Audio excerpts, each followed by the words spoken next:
I'm working on a WPC PowerDriver board, and we can see that row 2 and column 2 are inoperative, and that's going to correspond to, I'm sorry, that's row 3, column 3. That'll correspond to data bit 2, which is pin 4 here at U5.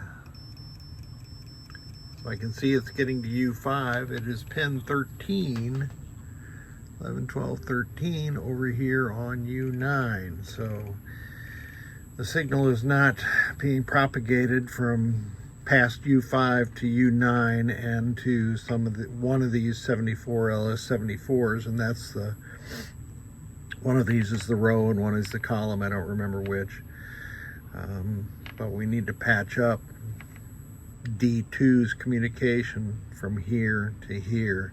Now somebody has already done some work on this board. They replaced U4 without a socket, shamey, and then they replaced U5 and used a socket. It's not a very good socket, but I'm going to leave it in there because these traces can only stand so much work on them. But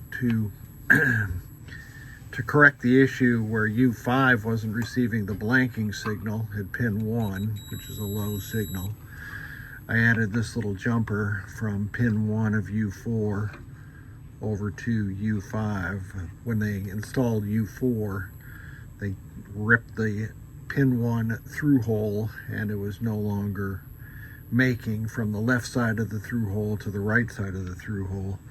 So that's what that short jumper does. Here's the other jumper that I'm adding to connect D2 at U5 to D2 at U9. And I always banjo string these along here. And then once I've verified this is working, I'll lay a thick layer of conformal coat on there to tack that down. This driver board is kind of a mess. Somebody has ripped a few through holes on BR2, and C5 is a mess.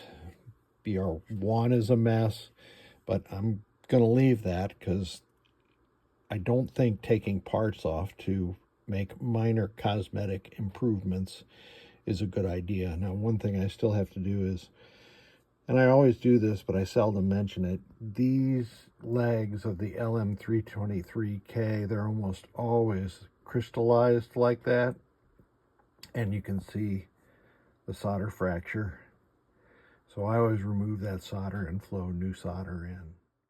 Old solder removed and new solder flowed in. And we are back, and you can see that row 3 and column 3 are fully operational now, and you saw the jumper I put on there. Also the reflowing of the LM323K. The picture shows a lot of solder flux that's left over. That all gets washed off when I wash the board. That's the final thing I do to these boards. Let's check all these solenoids now. I blinked when solenoid 2 went, missed it.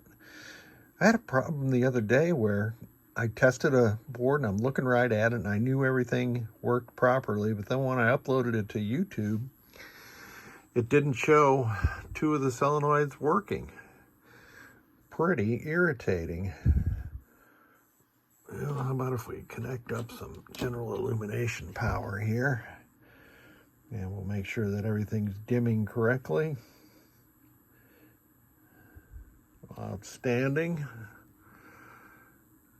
We can test lamps and flashers at the same time, and all of the flashers are working correctly.